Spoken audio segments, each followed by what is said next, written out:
Hello everybody, it's me, GhostCritic, and I'm back with my new monthly schedule of comic book reviews. For those of you who haven't been around for too long, I used to do these on a weekly basis. Pick up my comics on a Wednesday, get them read by Thursday, and have a video up for you on the Friday, which was exhausting. And as much as I was still enjoying my comics, I wasn't truly really involved with them. I felt I was more going towards the video rather than enjoying the books in and of themselves. So I changed my whole idea of this, and I only do these monthly comic book reviews now, where I pick out my 5 favourite comics, and then I pick another 5 which I kind of call my honourable mentions, that didn't quite hit the mark for me but was still fun regardless. Now, from the title of this video, February was a little bit cold, not just weather-wise, but with the comic books as well. And this is why I haven't had this up until 1 week, at least into March, because I was struggling to find 5 really good comics that I really enjoyed, and then make a video of it. And I finally got the 5 and made 5 honourable mentions up, but it was tough. I mean, these are all the comics I picked up in February, and to be honest, it doesn't actually look as much as usual, which may have been my problem. There wasn't a lot on my pull list. Lots of books are being cancelled, have finished, and so pickings were a little slim. And it's not to say that I'm not enjoying my books, but these videos, I want to put out what I really enjoyed the most, what I think you guys and girls out there will enjoy too. So without further ado, let's see what my top 5 favourite comics were of February. We're kicking off with Marvel's Weird World issue number 3, and of all the kind of Marvel books that I'm reading at the moment, it's strange that this kind of kooky title seems to be working more off the back of what happened in Secret Wars, in that it seems to mention a great deal of what has come before. We have at the beginning of this issue the idea that we know that Weird World is made of many pieces, and that there is this overall kind of doom-laden omen of something called Earthfall on its way. So maybe Weird World, which kind of lives not on Earth, but you can get to it from Earth, as we've seen in other titles in Marvel. They've been making their way into Weird World, but it sounds like sometime in the future Weird World could be coming down and actually onto our Earth. Who knows? Who knows what Sam Humphries is doing in here? But to be honest, Sam Humphries does seem to be enjoying himself so much in writing this, and I'm enjoying myself reading it too. I had my doubts about Sam Humphries. I've not really read a great deal of stuff of his work, but I did hear from a few other YouTubers and around the way that, you know, Sam Humphries is a little bit hit and miss. But he's enjoying himself. You can tell he's being crazy, he's being fun, he's putting a lot of action-packed scenes in there, there's a lot of humour, and of course there is that gorgeous art by Mike Del Mundo, which kind of caps it all off. And the ending of this is just going to be so much fun, because they're going to a place called the Enchanted Village, and there's this kind of like full page picturesque kind of childlike drawing of a gorgeous little village, and you just know it's not going to be all fun and games and safe haven. There is going to be some darkness here, some danger going on. Brilliant book, I'm really enjoying it. Go out and pick it up if you want something that is both, like I said, action-packed, it's kind of light and fun, with a female protagonist at the forefront. It's just a fun book that really needs a lot of support to keep a kind of lower tier book going strong. Continuing on with our sci-fi adventure, Descender 10 came out in February, and Jeff Lemire is just adding more and more layers to this story, and I'm just lapping it up. I love it. We've finally got to Robot World, and we're kind of following the team round as they kind of get accustomed to their new surroundings and this new planet. We have Tim 21, the little boy robot, trying to adapt and kind of make sense of this fully kind of robotic world. He has come from a place where he was utilised as a family member and a companion, for his brother Andy, to kind of while away the hours while his parents were in this kind of mining colony.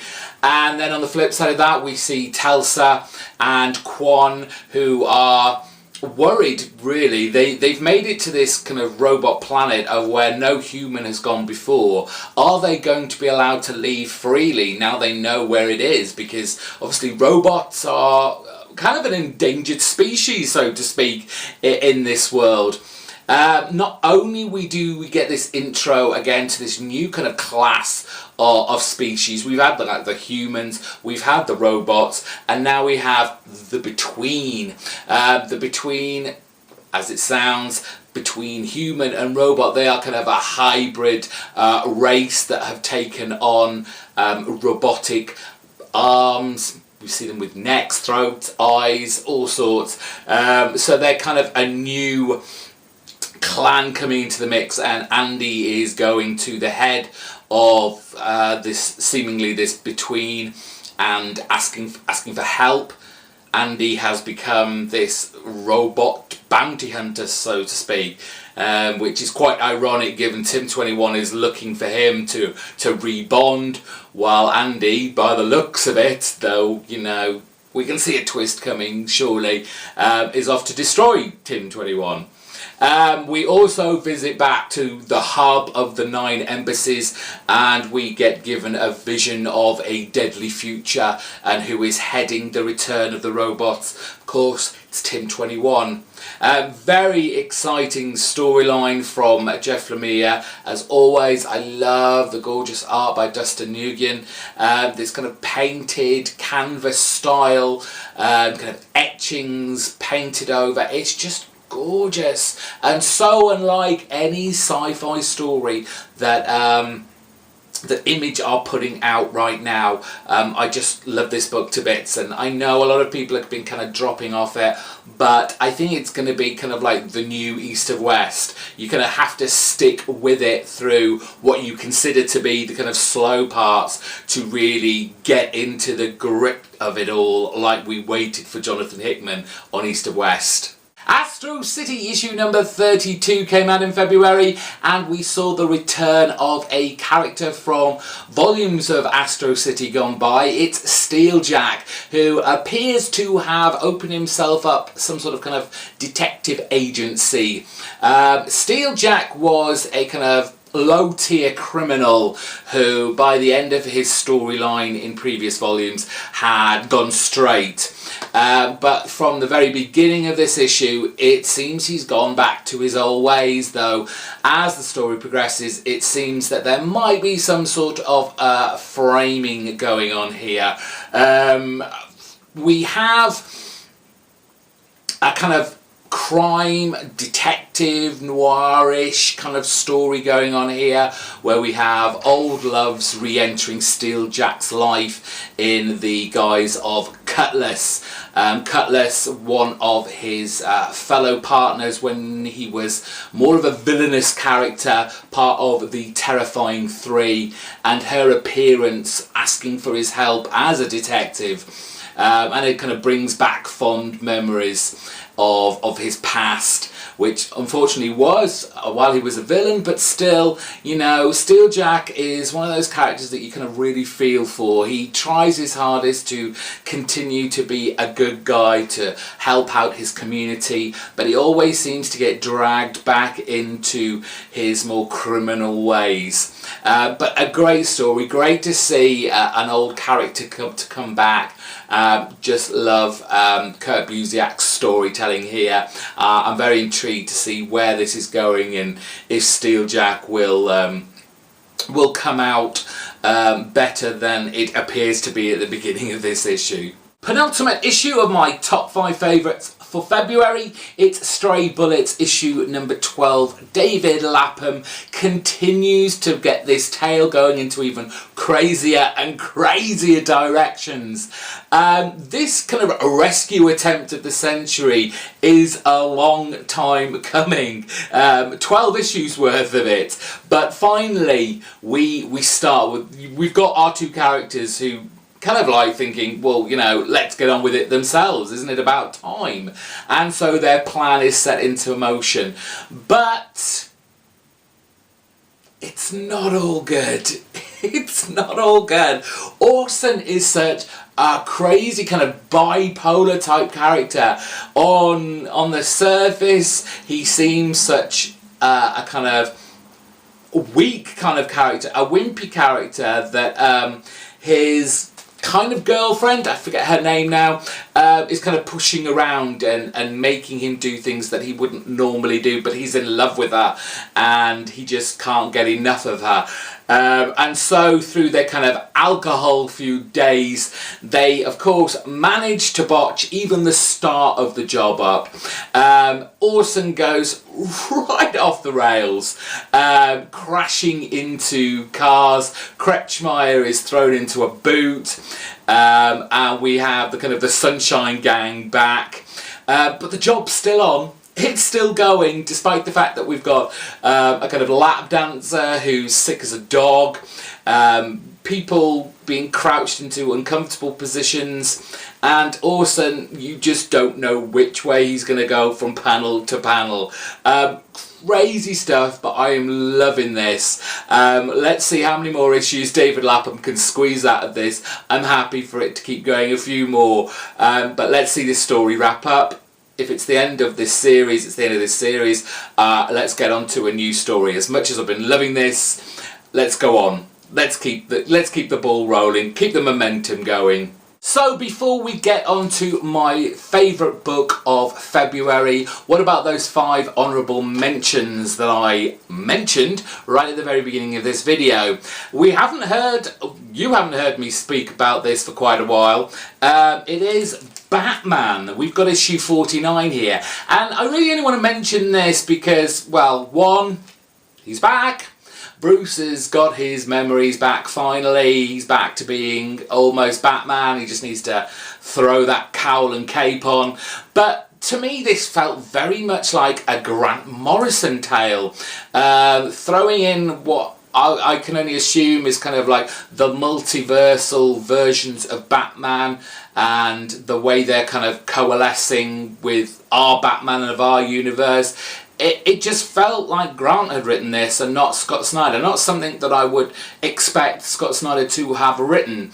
But I had fun with this nonetheless. It was fun seeing all the different versions of Batman going through this issue. But like I said, I haven't spoken about Batman for a long time, and we all know Scott Snyder is coming off this now. We all know that kind of Batman is going back to its renumbering, or is it detective? I'm not sure if it's both or one or the other, and it's going twice a month, which may mean for me that I'm going to have to drop them, because although I know it's going down to $2.99 and I know I'm picking up quite a few of Marvel that are double shipping, I don't know if I can continue on, because I don't believe that the DC creators can keep up with that kind of timetable. I don't think, regardless as if they swap and change and switch and change with the artists and the writers to keep that momentum going, there will be no fluidity about it, and the chopping and changing of even the artists will, I believe, be quite jarring. So I'll have to think about this a little bit more, but Batman might not be on my pull list for much longer. Talking of Batman, why don't we talk about something else that's Batman influenced? Dark Knight 3, The Master Race. I don't know how many issues of this there actually is, but finally we're getting some action. The big threat, the citizens of Krypton and Kandor, are about to take over the Earth.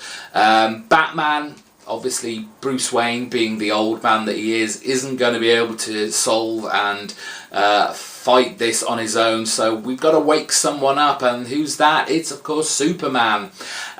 This is a fun read. I've been enjoying it. It's nowhere near the heights of the original, and neither should it have to try to be. It should be a story. While it's contained in the same universe, it should be its own kind of monster, so to speak. I love Kubert's artwork on this. It's a big pull for me to keep getting this, though this isn't actually on my pull list. I haven't kind of committed myself fully to it, but as I said in my pull list videos, my comic book guy gets loads of these and they're always on the shelf, so there's no chance of me missing an issue of this, though if I did, I don't think I'd be too torn up about it. On back onto the Marvel, it's issue number 5 of the Uncanny Inhumans, and we get a little piece of Secret Wars coming back again in this issue, as we have the introduction of the Quiet Room, which we saw in the offshoot tie-in Attilian Rising from the Secret Wars event that's just ended. This is a place run by Black Bolt as a kind of club where anyone can come to, but under the condition that there is no fighting. You know, you can have heroes and villains coming together and there's got to be no agenda. This is a place for them to relax, to enjoy themselves, and we see Black Bolt's kind of host taking around Medusa and their now recovered son around the Quiet Room, showing them all the places, all the people in there. And as you're going along and you see these little snippets of rooms and things that are going on, you just know something is going to go wrong and something untoward is going to break the rules of the Quiet Room, and yes it does by the end of this. But who is behind all this? Who is attempting to bring down the Quiet Room? We'll have to read on. Brilliant. And The Woods, issue number 20. Surprised to see this on my list, to be honest, but the action is certainly ramping up here, which makes me think that this series may be coming to an end. I'm sure someone's already told me that there is a finite number of issues to this series, and I believe it's coming probably sooner than I think. And if this book, this particular issue is anything to go by, I wouldn't be surprised. Things are getting stranger and stranger. Characters are falling by the wayside, you know, left, right and centre. Do we now have a kind of change in the power struggle here, as maybe Isaac, even though he's coming into his own, this strange green power that some of them keeps getting is emerging from him? Whose side is he on? Is he going to fight for our pupils in this oncoming war? It's really, really good stuff again. It kind of ebbed and flowed for a little bit, but over the last few issues, it's found its kind of mojo again. So really loving The Woods from Boom Studios. And finally, for my kind of honourable mentions, I couldn't not let I Hate Fairyland get a last mention in, as it's going on to a kind of undisclosed hiatus. I don't know whether Scotty Young is going to lead this and then come back to it much, much later, but this is the end of the story arc, and it was just another kind of over-the-top, cartoonish, fun, action-packed, hilarious issue as Gertrude comes all guns a-blazing with a dragon in tow to take down Happy, who somehow found the key to get out of Fairyland. And so Gertrude has to get that key so she can finally leave. But Gertrude never has the best of luck, and although she wins and gets the key and the door opens and she can finally leave, she makes one final mistake. And if you want to know what that was, I suggest you pick up the trade of this, as I'm sure it will be collected, because you will have the best fun time. Scotty Young's artwork is just amazing in here, over the top, violent, but in a kind of cartoonish way. I had lots of fun with this. Great, great stuff. And finally, what could possibly be my favourite comic of February, hands down, Doctor Strange, issue number 5. Oh my god, what is Aaron doing here? He is making Doctor Strange so exciting and interesting of a character. Not that he wasn't already, but he's adding so many different layers to the character that we haven't seen before. I mean, first he gave him, or rather took away from him, a kind of limitless power. There are limitations to his magic powers. They get used up. He only has a certain quota to use at any one time. Then he gave us this whole kind of idea that the magic is disappearing. Who's taking this magic? Why are they taking this magic? And so we get our big bad, the Empirical, as the big first major villain for Doctor Strange to fight against. But now he adds this darker, edgier tone to it as he reveals how Strange recovers from all his battles, and this is revealed through his manservant Wong, as we see him reveal a dark secret that not even his own master Stephen Strange knows about, and it's just such an eye-opener and adds such an intriguing new level to his character. And I'm sure once Doctor Strange finds out about this, Stephen isn't going to be happy. But this has just been a fantastic book from the first issue. I've loved Chris Bachalo's art. I love it. He's done this great kind of 2-page spread as Doctor Strange gives out this kind of message to all the kind of magical areas of our new Marvel universe, from Wondergore to Weird World to the kind of Florida Everglades where Man-Thing lives, and to the heights of New York where we've got Dr. Voodoo, and straight back to the bar with no doors where all the kind of magical characters go to kind of like kick back and relax. And all through this, the Empirical is making its move, and Doctor Strange doesn't look good by the end of this, and it's leading on to a new storyline, The Last Days of Magic, which is tying in, I believe, with a couple of other Marvel titles, but just a fantastic story. Long may Aaron stay on this book, because he has a plan, he knows what he's doing, he's got the reputation, he's got the chutzpah to back this up. Love this book. And thank you all for joining me in my February favourites. I hope you enjoyed it. I hope some of your favourites were in there. Let me know in the comments section down below what were some of your favourite books in February. I know it's been a while now. March is already 1 week through. We've already had a batch of comics. Hopefully I'll have a few more to pick from for my March favourites.